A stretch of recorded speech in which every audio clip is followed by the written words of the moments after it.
आज आपण बोलूयात आयपीएल बद्दल, कारण सगळ्यांना माहिती आहे आयपीएल चालू होणार आहे. सगळ्या टीमचं प्रिपरेशन बढिया चालू आहे. सोशल मीडिया, युट्यूब सगळीकडे एकाच गोष्टीची चर्चा चालू आहे की यावेळेसचं आयपीएल कोण जिंकणार.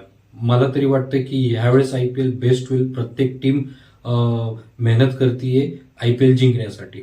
एक गोष्ट जर आपण ऑब्झर्व्ह केली तर मोस्टली जे मोठे क्रिकेटर्स होते, एक्स क्रिकेटर होते, जे आयपीएल मध्ये ऍज अ कॅप्टन म्हणून किंवा आयपीएल मध्ये ऍज अ कोच म्हणून त्यांनी काम केलंय, त्यांचा व्हिडिओ आपण बघत असेल तर आपल्याला एक गोष्ट कळेल की त्यांनी एक नवीन ट्रेंड शोधून काढलाय. तो म्हणजे हा की ऑल टाइम प्लेईंग 11 पर्टिक्युलर किंवा त्या रिस्पेक्टिव्ह टीमचं.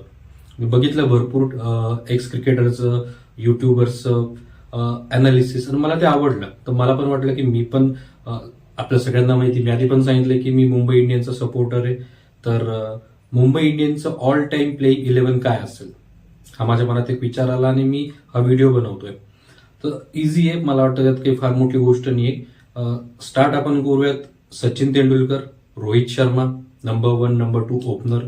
त्याच्यानंतर ईशान किशन, सूर्यकुमार यादव. त्यांचा बॅटिंग ऑर्डर किंवा बॅटिंग नंबर जो असेल तो मे बी चेंज होईल, नंबर 3 नंबर 4, बट ते डिपेंड करतं सिच्युएशनवरती. हे झाले 4. त्याच्यानंतर अंबाती रायडू. हे 5 प्रॉपर बॅट्समन झाले. त्याच्यानंतर 2 जेन्युअन ऑलराऊंडर जे आपल्या सगळ्यांना माहिती आहे, हार्दिक पांड्या आणि केरन पोलार्ड. बेस्ट ऑलराऊंडर होते आयपीएल हिस्ट्रीमध्ये आपल्या मुंबईच्या टीमसाठी. त्याच्यानंतर राहिले 4 bowler. Harbhajan Singh off spinner, brilliant off spinner आहे. आणि 3 फास्ट बॉलर. त्याच्यामध्ये ऑटोमॅटिक चॉईस आहे ते लसित मलिंगा आणि जसप्रीत बुमराह. 11वा जो प्लेअर आहे लेफ्ट आर्म पेसर, तो म्हणजे मिचेल जॉन्सन. हे माझे 11 प्लेअर आहेत. भरपूर आणखीन प्लेअर होते की ज्यांचं नाव मला घेता येऊ शकलं असतं, बट आपल्या सगळ्यांना माहिती की आपण फक्त 11 प्लेअरांसोबत खेळू शकतो. काही नाव मी मिस करतोय. अगेन सगळ्यांना माहिती आहे Trent Boult best left arm pacer आहे. आपल्याला सगळ्यांना माहिती आहे की 2020चा जो आयपीएल आपण जिंकला होता त्याच्यात एक महत्वाची भूमिका पार पाडली होती जसप्रीत बुमराह सोबत. मिचेल मॅकलेगन म्हणून एक होता, तो पण एक ब्रिलियंट लेफ्ट आर्म पेसर होता.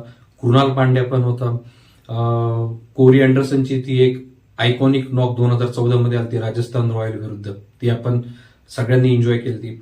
भरपूर प्लेयर, सौरभ तिवारी पण मला वाटतं एक यंग टॅलेंटेड होता. सगळे प्लेअर होते, बट 11 प्लेयरच घ्यायचे तर हे माझे 11 प्लेयर आहेत जे मला वाटतं की ब्रिलियंट परफॉर्मर्स होते. आणि रोहित शर्मा त्या टीमचा कॅप्टन आहे. ईशान किशन विकेट कीपर आहे. तुम्हाला काय वाटतं? तुमची ऑल टाइम 11 काय नक्की कळवा.